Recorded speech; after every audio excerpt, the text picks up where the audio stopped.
This is real news from Real Vida TV. Thanks for joining us. I'm Jeremy Coe, and today is Friday, January 30th, 2026. Here are the top stories we're following today. First, in United States news. For the week ending January 30th, 2026, the U.S. news cycle is dominated by rising immigration tensions, high-stakes economic decisions, and growing international instability. First of all, national security and domestic affairs. Immigration tensions in Minnesota continue to escalate. A standoff between federal immigration agents and state officials intensified after the fatal shooting of Alex Preddy and Renee Macklin Good by federal agents. A federal judge has now ordered the ICE chief to appear in court over potential contempt of court related to these operations. Last week, multiple confrontations erupted between protesters and federal agents. A national debate is now raging on whether or not the immigration agents murdered Alex Preddy or whether or not he instigated the assault and required agents to act in self-defense. We report, you decide. Now, the FBI search in Georgia. The FBI executed a search warrant at the Fulton County Elections Hub, famous for the 2020 election controversy, seeking records tied to that vote count there. Democrats expressed alarm, calling the move a renewed pursuit of past grievances. Also, a government shutdown has temporarily been averted. Senate leaders reached a last-minute bipartisan deal to avoid a partial government shutdown that was set to begin at midnight Friday. On to politics and the economy. President Trump has nominated former Fed Governor Kevin Warsh to replace Jerome Powell, whose term ends in May. The move follows months of public pressure on the Federal Reserve to lower interest rates. Markets reacted quickly. Stocks fell while gold surged. Precious metals, including gold and silver, are sharply higher over the past few months as investors around the world lose confidence in fiat currencies, and particularly the U.S. dollar. That concern centers on America's exploding national debt, now at $38.5 trillion and still rising. I will be investigating this matter more deeply on an upcoming episode. Other notable news in the United States, severe winter weather continues to impact much of the country. A powerful system, dubbed Winter Storm Fern, swept across the U.S. from January 22nd through the 27th. The storm carved a 2,000-mile path of destruction from the southern plains to New England.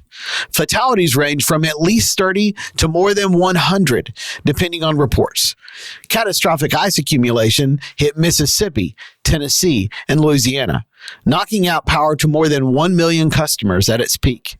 Meanwhile, over a foot of snow fell across 19 states. New York City recorded its heaviest snowfall in 5 years.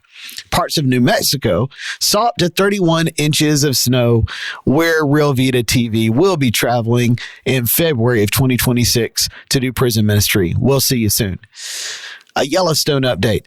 New developments out of Yellowstone National Park. Scientists are once again monitoring the return of the Norris Uplift Anomaly, a ground-shifting phenomenon causing a Chicago-sized section of Yellowstone National Park to rise upward.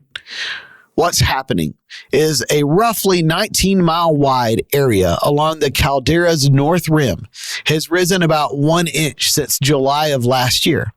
The uplift is occurring near the Norris Geyser Basin and is caused by pressurized magma or hydrothermal fluids beneath the surface. This mirrors a similar episode that occurred between 1996 and 2004. Should we be concerned? Despite online speculation, experts emphasize this behavior is normal for a dynamic volcano system. The USGS maintains Yellowstone's alert level at normal or green. Additional activity includes sporadic eruptions at Black Diamond Pool and new thermal features forming.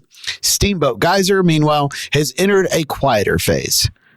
If the unthinkable were to happen at Yellowstone, scientists stress that a catastrophic eruption is not currently imminent. However, if Yellowstone were to erupt on a massive scale, the consequences would be severe.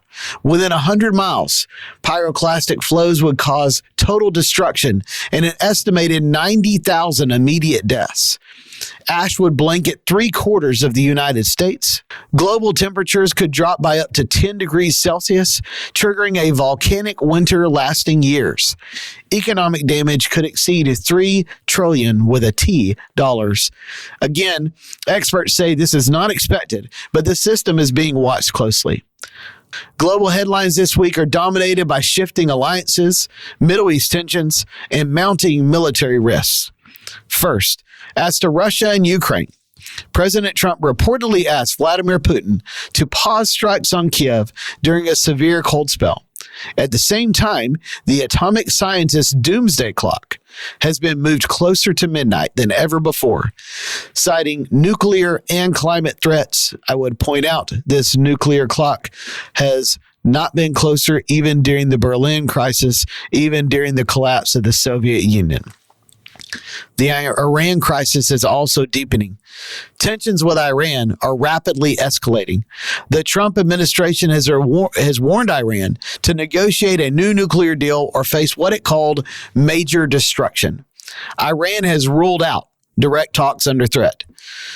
Intelligence summaries indicate that Israel has shifted to maximum emergency. Hospitals in the Tel Aviv region are preparing for missile strikes. Iran is now effectively surrounded inside what analysts describe as a three-sided kill box. Iranian officials warn any retaliation would include regional proxies and disruptions to global oil shipping. An Iranian analyst claims that Iran has tested an intercontinental ballistic missile with a 10,000-kilometer range, potentially capable of reaching the United States East Coast. These claims remain unverified. The ongoing civil unrest in Iran. Reports continue to emerge of chemical agents used against protesters. Human rights groups estimate that more than 4,500 deaths have occurred. Nearly 6,000 have been seriously injured. Over 25,000 have been arrested. And gunfire continues to echo through parts of Tehran. President Trump warned Iran not to kill protesters, saying any escalation would bring devastating consequences. We'll go to some video of the president sharing that warning right here. We have a large armada, flotilla, you can call it whatever you want, heading toward Iran right now, even larger than what we had in Venezuela. It's still in front of Venezuela. The Venezuelan situation, the leadership is doing a very good job. We're very happy, and we're getting along very, very well. And we're inviting countries of the world very shortly. They're going to be starting to take the oil. We're going to be heading that with the country, and it's worked out really well. We're now sending actually a larger number of ships to Iran, and hopefully we'll make a deal. If we do make a deal, that's good. If we don't make a deal, we'll see what happens. Multiple nations, including Turkey, Oman, and Qatar, have attempted to mediate the conflict between the United States and Iran. Those efforts have failed. Iranian officials say they would rather fight a war than accept what they call surrender.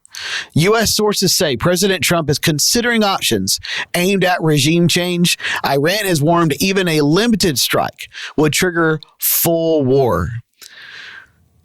Iran has deployed long-range drones to monitor the USS Abraham Lincoln and its carrier strike group. Iranian officials claim U.S. aircraft carriers have serious vulnerabilities. Unconfirmed intelligence suggests China may have transferred DF-21D anti-ship missiles to Iran, a development that would dramatically shift the balance of power. Last week, there were reports of heavy-duty Chinese planes landing in Iran. Could that have been delivered at that time? Oil markets react. Oil prices hit a 6-month high this week, obviously, in light of these tensions. Brent crude jumped to nearly $72 a barrel. If the Strait of Hormuz closes, analysts warn oil prices could double or triple. As we have stated here before, over 20% of the world's oil supply passes every single day through the Strait of Hormuz, under the fire of potentially Iranian missiles. Other global headlines in the Middle East also. A ceasefire holds in Syria while Gaza remains unstable. In Africa, Burkina Faso banned all political parties, and South Africa expelled Israel's envoy. In China now, reports from last week suggest an unprecedented military purge, with senior officers detained over alleged opposition to a Taiwan invasion. Analysts warn this increases the risk of a regional or even global conflict. Global trade and economy. Canada signed an auto deal with South Korea to reduce reliance on the U.S., and British Prime Minister Keir Starmer visited Shanghai to reset trade ties, a move President Trump called very dangerous.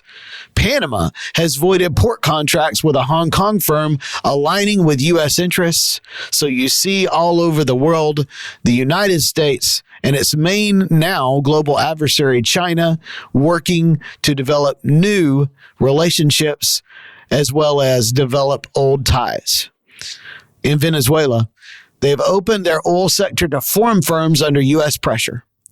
In sports, in college football, the Indiana Hoosiers, the world's biggest underdog, who 2 seasons ago had 2 wins, have defeated the Miami Hurricanes 27-21 to win the national championship. The victory capped a perfect 16-0 season, and quarterback Fernando Mendoza, the 2025 Heisman Trophy winner, led the game-winning drive. Mendoza credits prayer and faith for his composure and is widely viewed as a role model for young athletes. I'll show you a little bit of his recent interview here. Indiana, the Big Ten champs. How does that sound? It sounds so beautiful. I want to give all the glory to God. We're never supposed to be in this position for my glory, God. The great coaches, great teammates, everybody have around us. We were able to pull this off. Whoever thought the Hoosiers would be here, but now the Hoosiers are flipping champs. Let's go. You guys call yourself a bunch of misfits who found the right home at Indiana. Why was this the right place for this group? It's the right place for process oriented. We're going day by day. Whether it's the offensive line, the defense, the coaches, special teams, we're all process oriented to one goal. That's our thing. Is we're brothers. We can drive teams into the deep end because we know that we're going to stick together and we're the strongest team ever. Tell me about finding Charlie Becker. 3rd down, 2 minutes to go. We talk about Heisman moments. Take me through that one. Man, what an incredible He's been every single day in summer. We were always throw before practice, before at 7 a.m. on Sundays, doing spots, doing routes, and now you see it come to fruition. He's not really going to be happy for such a young man as well as our defense playing lights out. And well, everybody what an incredible moment. Congratulations, enjoy it. Thanks so much. God bless. Go Hoosiers. China began rolling out humanoid robot police in major cities. In other robot-related news, Elon Musk's Tesla has announced that they are shifting manufacturing from many of their old cars to robots, with a $20 billion investment by Musk and his company, citing future development and future need for humanoid robots. Health officials are monitoring a Nipah virus outbreak in India. NASA released a new high-resolution dark matter map, and NASA's Artemis II mission completed its move to the launch pad, bringing humans one step closer to returning to lunar orbit. Now, the good news. Civil rights icon Opal Lee, the grandmother of Juneteenth, was honored with her own Barbie doll.